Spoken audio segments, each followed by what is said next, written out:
ચાલુ વર્ષે હેમચંદ્રાચાર્ય ઉત્તર ગુજરાત યુનિવર્સિટી ખાતે એચએનજીયુ સંલગ્ન સેલ્ફ ફાઇનાન્સ કોલેજના અધ્યાપકની ભરતી માટે યુનિવર્સિટી ખાતે ઇન્ટરવ્યૂ કરવામાં આવેલ અને આ ઇન્ટરવ્યૂ માટે ઉચ્ચ ડિગ્રી ધરાવતા એટલે કે પીએચડી, જીસેટ અને નેટ ક્વોલિફાઈડ ઉમેદવારોએ આ ઇન્ટરવ્યૂ પણ આપેલ.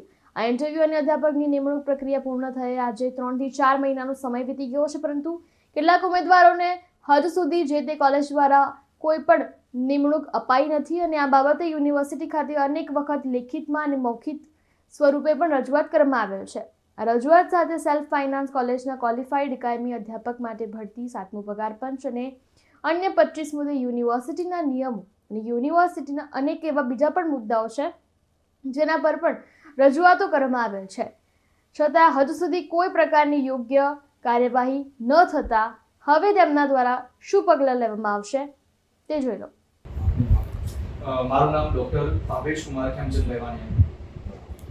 અને તમારે શું પ્રોબ્લેમ માટે જી, યુનિવર્સિટી બાબતે અમારે રજૂઆત એવી છે કે વર્ષોથી યુનિવર્સિટી ખાતે સેલ્ફ ફાઇનાન્સ કોલેજો જે ચાલી રહી છે, યુનિવર્સિટી સંલગ્ન હેમચંદ્રાચાર્ય ઉત્તર ગુજરાત યુનિવર્સિટી સંલગ્ન ઘણી બધી સેલ્ફ ફાઇનાન્સ કોલેજો ચાલી રહી છે અને એમાં પીએચડી, જીસેટ, નીટ જેવા વેલ ક્વોલિફાઈડ અધ્યાપકો કાયમી ભરતી તરીકે નિમણૂક પામેલા છે. પણ એ લોકોને મતલબ આ કાયમી અધ્યાપકોને ના તો વ્યવસ્થિત પગાર મળે છે, ના એમને ગ્રેજ્યુટી, ના પેન્શન કે ના કોઈ પ્રમોશન, બરાબર છે, કે ના કોઈ પ્રોવિડન્ટ ફંડ કે ના કોઈ એમને ઇન્સ્યોરન્સ વગેરેના કોઈ લાભાલાભ મળતા નથી, બરાબર છે. આ બધી વસ્તુ જે છે એનું આપણે યુનિવર્સિટી હેમચંદ્રાચાર્ય ઉત્તર ગુજરાત યુનિવર્સિટીના બંધારણમાં આ બધી વસ્તુઓનો, આ બધા હક અધિકારોની જોગવાઈઓ કરવામાં આવેલી છે, બરાબર છે. એ બાબતે અમે વારંવાર યુનિવર્સિટી પાસે ગયા છીએ, રજૂઆત પણ કરી છે કે અમને અમારા હક અધિકારોથી વર્ષોથી વંચિત રાખવામાં આવેલા છે, તો અમને અમારા હક અધિકાર મળે એ બાબતે અમે અગાઉ લેખિત અને મૌખિક સ્વરૂપે રજૂઆત કરેલી છે. પણ હજુ સુધી યુનિવર્સિટી મારફતે કે પછી કોઈ સત્તાધીશો મારફતે કે સત્તામંડળો મારફતે અમને એ હક અધિકાર મળેલા નથી, બરાબર છે. ઉત્તર ગુજરાત હેમચંદ્રાચાર્ય જે યુનિવર્સિટી આવેલી છે એ યુનિવર્સિટી સંલગ્ન લગભગ 500 જેટલી સેલ્ફ ફાઇનાન્સ કોલેજો ચાલી રહી છે, બરાબર. અને તમામ કોલેજોમાં પગાર ધોરણ અલગ અલગ ચૂકવાઈ રહ્યા છે. એનું કોઈ ચોક્કસ એક માળખું તૈયાર થયેલું નથી. જે તૈયાર થયેલું છે માળખું એ પણ વર્ષો જૂનું છે, બરાબર, જેમાં અત્યારની મોંઘવારી પ્રમાણે કોઈ પણ પ્રકારના ફેરફાર થયેલા નથી, બરાબર. કેટલાક કોલેજોની અંદર એનો મતલબ છે જે કોલેજનો જે સંચાલક હોય, જેની જેવી એની શક્તિ હોય પ્રમાણે અધ્યાપકોને પગાર ચૂકવે. જી, એવું જ છે કંઈક કે કેટલીક કોલેજો તો માત્ર 8-10 હજાર રૂપિયા પગાર ચૂકવે છે, કેટલીક કોલેજો 15,000 સુધી પગાર ચૂકવે છે.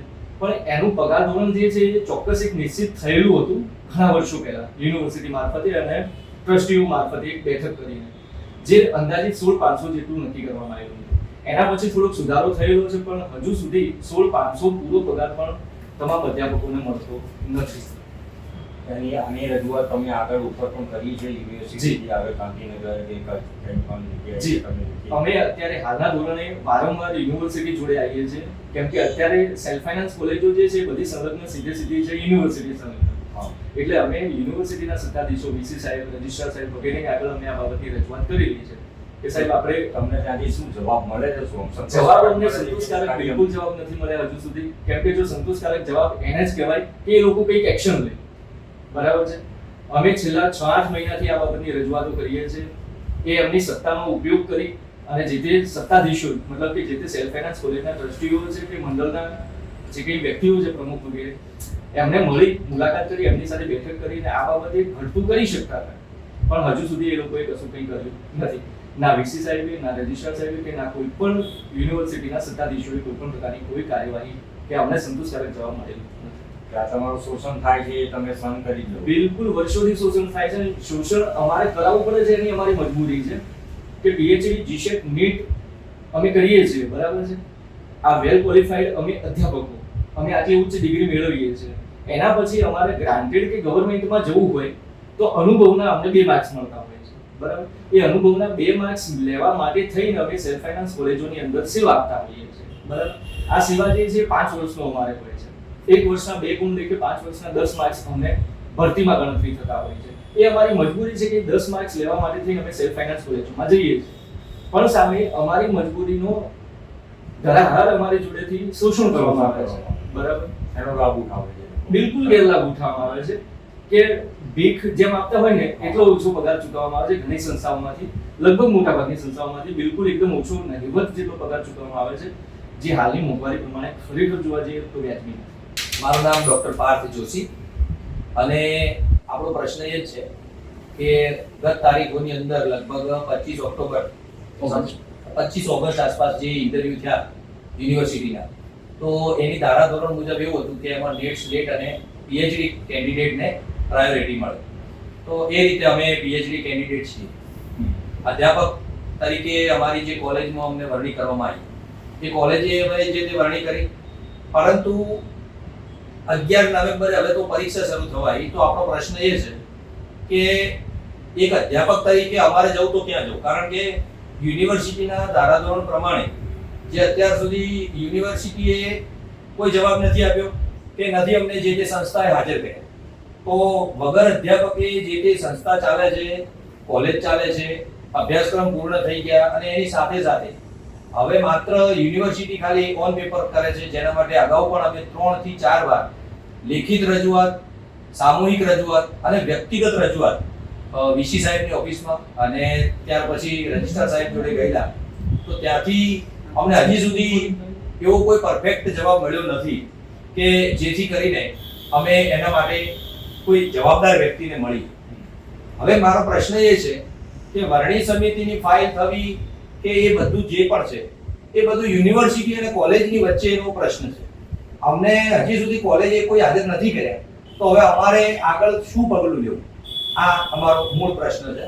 કેમ કે ભરતી પ્રક્રિયાની અંદર અમે હાજર રહ્યા, ઇન્ટરવ્યુ આપ્યા, ઇન્ટરવ્યુમાં પાસ થયા, એના પછી જે તે કોલેજની અમને ફાળવણી મળી, પરંતુ કોલેજે અમને હાજર નથી કર્યા, યુનિવર્સિટી કોઈ જવાબ નથી આપતી. તો આ પરિસ્થિતિ હું માત્ર આજે એક મીડિયાના માધ્યમથી જણાવું છું કે આ પરિસ્થિતિ લગભગ 25 વિદ્યાર્થીઓની છે. માધ્યમ હું છું, તો હું મારો પ્રશ્ન કહું છું અને સાથે રહેલા પ્રત્યક્ષ પરોક્ષ રીતે જોડાયેલા જેટલા પણ વિદ્યાર્થીઓ છે એ તમામને અહીંયા ઉદ્દેશીને કહું છું કે મારા જેવો જેની સાથે પ્રશ્ન બન્યા કે જેને કોલેજે હાજર નથી કર્યા અને યુનિવર્સિટી કોઈ જવાબ નથી આપતી, તો વિદ્યાર્થી જે ભણી ગણીને પીએચડી સુધી પહોંચે અને પીએચડી કરી તો હવે જાય તો ક્યાં જાય? આ પ્રશ્નાર્થનો જવાબ અમને હજી સુધી મળ્યો નથી. 25/8 તમારે ઇન્ટરવ્યુ લેવામાં આવે, ચોક્કસ તમને નિમણૂક કરવામાં આવે એવું તમને મૌખિક જણાવવાનું. હા, ત્યાંથી અત્યારે સમથિંગ 2.5 મહિનાનો જેટલો ટાઈમ થયો. હા, 2.5 મહિનામાં તમને હાજર નથી ગયા, હા. તો કોલેજની અંદર અભ્યાસક્રમ કેવી રીતે પૂર્ણ કર્યો? એટલે અમને એ જ ખબર નથી. અને તમે જે પ્રશ્ન કરો છો એના માટે વખતો વખત ત્યાં કોલેજના પ્રિન્સિપાલ સાથે અમે ટેલિફોનિક ચર્ચા કરી છે. તો પ્રિન્સિપાલ તમને હાજર કરવાનું કારણ શું? એનું તમે રીઝન એને પૂછ્યું હતું કે ભાઈ મને કેમ હાજર નથી કર્યો, મને કોલ લેટર કેમ નથી આપતા? જી ચોક્કસ. હા, એટલે વખતો વખત આપણે ટેલિફોનિક વાતચીત કરી અને શું અપડેટ છે આપણા માટે એના માટેની તપાસ કરતા એવું જાહેર થયું કે અમારા ટ્રસ્ટીઓ હજી હાજર નથી, એટલે અમે તમને કોઈ જવાબ આપતા નથી. તો હવે આપણે કરવું તો કરવું શું? એટલે તમે હજી હવે આગામી તમે શું કરવા માંગો છો? આગામી સમયની અંદર અમે 3 થી 4 એકવાર યુનિવર્સિટીના વીસી સાહેબને અને રજિસ્ટ્રાર સાહેબને આગળ રજૂઆત કરી છે. એ રજૂઆત માત્ર મૌખિક નહીં, લેખિત પણ આપી છે, વ્યક્તિગત પણ આપી છે અને આનો અમને ન્યાય મળે એના માટે અમે આગળ જે તે પગલાં લેવા પડશે એ લેવા માટે તૈયાર છે. ટ્રસ્ટીને તમે કોઈ સંપર્ક થયો જ નથી કોલેજમાં? જે પણ તમારે કઈ કોલેજમાં નિમણૂક નહોતી?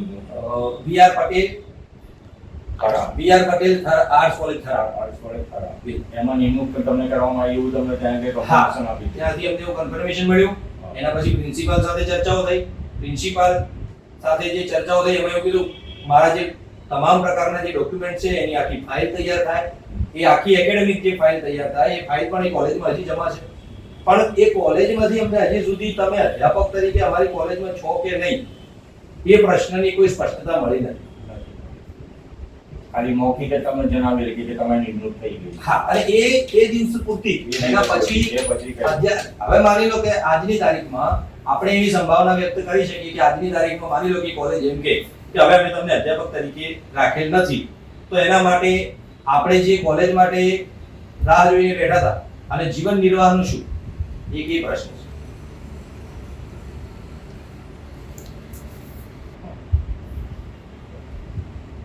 હવે જ્યારે ત્યારે કોલેજની અંદર મોટા ભાગની શેર ફાઇનાન્સ કોલેજોની અંદર એવું બને છે કે યુનિવર્સિટીના ધારાધોરણો તો છે પણ એ માત્ર કાગળ પૂરતા સીમિત છે.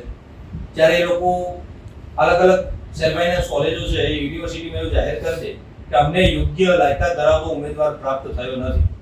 જ્યારે લાયકાત ધરાવતા ઉમેદવારોને પોતે લેવા ના પડે અને પોતાના મનગમતા વ્યક્તિઓને ઓછા પગારે નોકરી મળે એ પ્રક્રિયા આજે પણ એક નહીં અનેક કોલેજોમાં ચાલુ છે. અત્યારે જે યુનિવર્સિટીઓમાં તમે આ જે કોલેજમાં તમે ઇન્ટરવ્યુ આપવા મળ્યા જે જે બેઝ ઉપર જે પ્રોફેસર એની લાયકાત જે માંગતા હતા બરાબર, એ તમારી પાસે હતી, બિલકુલ એ તમારી પાસે છે. છતાંય પણ તમને નિમણૂક કઈ મૌખિક જણાવે કે તમને નિમણૂક કર્યા છે બિલકુલ. અને તમને હજી સુધી કોલ લેટર કે કંઈ આપ્યા નથી, તમને હાજર કર્યા, બરાબર. અને એ જ કોલેજની અંદર હા, ઓછા પગાર આપવો પડે કારણ કે તમારી લાયકાત પ્રમાણે પગાર જે પગાર ધોરણ એનું વધી જાય અને એ જ કોલેજની અંદર એ પ્રોફેસરને ઓછો પગાર આપવો પડે તો એમની લાગવગથી એમની ઓળખાણના કારણે જો બીજાને ઓછો પગાર આપવો પડે એ વાને લીધા. હા, એટલે યુનિવર્સિટીના જે કોઈ ટેકનિકલ ફોલ્ટમાં કોઈ કોલેજો ના આવે એના માટે કરીને છેલ્લે જાહેરાત એવી કરી દે કે અમને અહીં યોગ્ય ઉમેદવાર પ્રાપ્ત થયો નથી, જેના કારણે અમે પછી કોઈ બીજા વ્યક્તિને લીધો છે.